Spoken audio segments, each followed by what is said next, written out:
All right, and welcome back to the forecast card. Another profitable day in the goal scoring world. We technically went 1-3, but we hit the plus 400 on Warren Fogle on the 0.5 unit bet, which brings us to a net gain of 0.8 units on the day. Obviously, these parlays are long shots. That's why we also take them as singles because it is tough to predict goal scores, especially when you get a stinker like that Jets game, where the Jets basically didn't score until there was 20 seconds left in the game. So, not what I expected after they scored 8 on the Sharks last time, but it is what it is. We'll take a winning day every day of the week.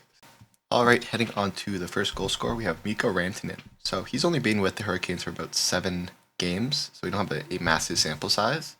But in the games that he has played, he's led the team in expected goals over the last 10 games with 0.53 a game. He's second on the team over the last 5 in all situations. So in those last 5, he leads the team in expected power play goals in every single game that he's played. He's recently, at least in last game, moved up to the first line. And if he remains on the first line, he's going to be up against the Habs first line, who offensively is pretty decent, but defensively they're one of the worst lines in all of hockey. They're top 10 in both expected goals against per 60 and expected goals against overall.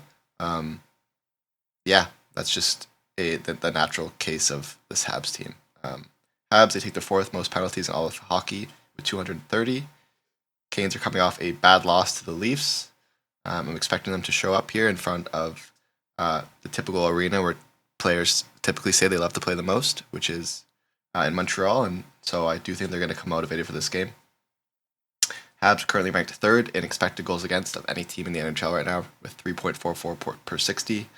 And Montembeault, despite having a really strong starting year where he had 2 back-to-back shutouts, he's been a pretty average goalie. His expected goals against above expected is basically even, so he's middle of the pot. He does what he's supposed to do, but since the defense is so bad on Montreal, I expect the Canes to probably be able to put up 4 to 5 goals in this game. All right, number 2. I was jumping between this one and Tom Wilson on the Capitals, just because Tom Wilson, in terms of high danger chances, dominates the Capitals completely, like more than double anyone else in the last 10 games. But Ovechkin takes so many shots, and I genuinely believe that Vladar is a pretty below-average goalie, that Ovechkin's bound to get one here at home, where he dominates goals at home lately. Currently, Ovechkin is number 3 on the team on the season expected goals, number 1 in all situational goals and goals over 60 in the last 10 games. They're up against the Calgary team that's currently ranked 13th in expected goals against per 60. And out of all of the goalies that are playing today, the Vladar is the worst one in goals saved above expected, currently with a negative 0.6.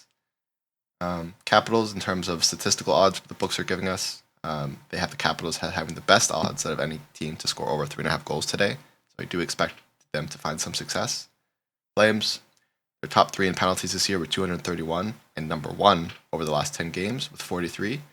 And like I said, despite Tom Wilson dominating the high scoring opportunities, Ovechkin has twice as many shots on net in the last 10 games with 44. So no matter what's happening, he's going to get his 4 or 5 chances. And I expect them to hopefully fall here, especially if they're on the power play. Again, Ovechkin is approaching the record to beat Gretzky, as everyone knows. And so we always have that potential of a backdoor cover because he's always on the ice in the final 2 minutes when the net's empty. It seems like the management's really trying to push him to get that season-breaking record in this season. Again, he leads the team in time on ice and goals over the last 10 games with 8. Last time these two teams played, LB was surprisingly held scoreless, but that was in Calgary Flames home ice, and that was with their much better goaltender in Dustin Wolf. So I expect 2 different things here to change, where they're going to score a lot more than only three goals. And lastly, Ovechkin is on the first line, and he's going to be up against the defensive pairing in Calgary, and their first line in terms of expected goals against overall and per 60 is the worst line statistically that Calgary does have. So I expect Ovechkin to have a lot of chances this game. We're getting okay odds, obviously not phenomenal, but for a parlay, we'll take the plus 105. Let's move on to the third one. All right, heading on to our third option, we have Sam Bennett on the road versus Nashville. Now, Nashville, on paper, used to be a very good defensive team, but lately they are ranked 11th in the NHL in expected goals against with 3.12. And Saros has not been a very good goalie. He's currently holding a negative goal saved above expected, which typically relates to a goalie underperforming. He's currently the second on the team in expected goals over the last 10 games.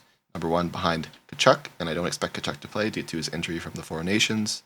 So I think Sam Bennett is on paper going to be the number one option in terms of opportunities to score. The PP1 has been really bad.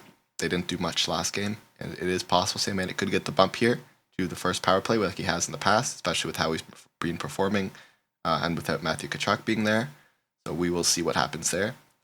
Also, Bennett got moved down to the second line last game, where they only scored one goal. So I'm expecting him to get bumped back up instead of Barkov, who's been kind of shit in the center position lately. He's the primary option on power play too. Again, I don't really expect him. I'm not really picking him because of his power play prowess. But if it does come to that, I do think he'll get at least maybe one or two chances. But I would rather him score on 5-on-5 because that's where he's statistically better. Currently, he's leading the team in high danger opportunities on 5-on-5 in the last 10 games with 20, 5 more than anyone else on the team. He leads the team in scoring with 4 goals, the most of anyone on the team, and he also leads the team in shots over the last 10 games on 5-on-5 with 12 more than anyone else on his team. So, Preds, they haven't been taking nearly as many penalties as of lately. So that's why I kind of like this pick, because if they do, not regress back to the mean of being 11th, I do expect that Sam Bennett will have way more chances than anyone else on the team when it comes to 5-on-5 scoring. So getting Sam Bennett at plus 220, I really like these odds here. Preds, Nashville, or Florida, on the other hand, they are the third best odds in scoring over 3.5 goals this game per Pinnacle Sportsbook. So, all right, and to top us off here, we have the parlay. And adding up all three of these, we get about $13.35 on BetMGM. I usually take Bet365 because they have the best odds, but for whatever reason, I'm not finding Mikko Rantanen on that book yet, so I just decided to make this bet on BetMGM. Probably slightly worse odds than I would get otherwise, but you should be able to get around 1,200 to 1,600 depending on your books and lines. As always, I'm taking all three of these at 0.5 units. I'm actually going to take Ovechkin here at 0.75 units, just because I do like his spot here, and the odds aren't as good as the other two. So, that means I'm going to have a 1.85 units on goal scorers. I may add a few more. I have my spreadsheet linked in below. You can see if anything is black on the spreadsheet. That means I'm betting it. And you can look at the top to see 2 stars typically represent a 0.5 unit bet. So might do a few long shots at 0.1 unit, which is my 1 star. Anyway, you'll see it on the spreadsheet. It'll make a lot more sense. But let's see how today goes. Let's get our third winning goal scorer day.